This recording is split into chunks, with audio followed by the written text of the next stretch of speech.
ঘন জঙ্গলের মাঝে একটি উঁচু গাছের উপর কাঠের বাড়ি তৈরি করে বাস করত এক বেগুনি রঙের বাদর। সে ছিল খুব চঞ্চল, কিন্তু একা।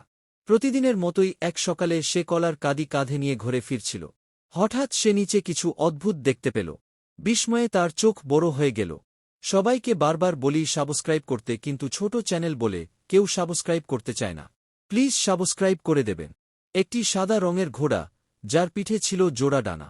বাঘটি জীবনে এমন প্রাণী কখনো দেখেনি। সে ধীরে ধীরে নিচে নামল। ঘোড়াটি একটু দূরে দাঁড়িয়ে ভয়ে কাঁপছিল। বাদরটি বন্ধুত্বের হাত বাড়িয়ে দিল। তার কাঁধের কলার কাঁদি থেকে কয়েকটি কলা ছিঁড়ে ঘোড়াটিকে দিল।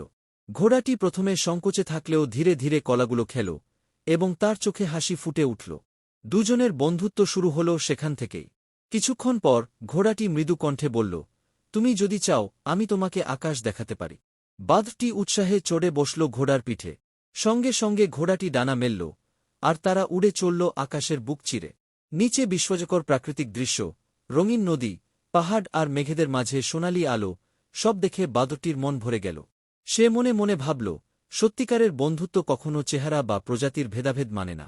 সত্যিকারের বন্ধুত্বে রং, গঠন বা ভিন্নতা কোনো বাধা নয়। আন্তরিকতা ও সদিচ্ছা থাকলেই অসম্ভবকে সম্ভব করা যায়।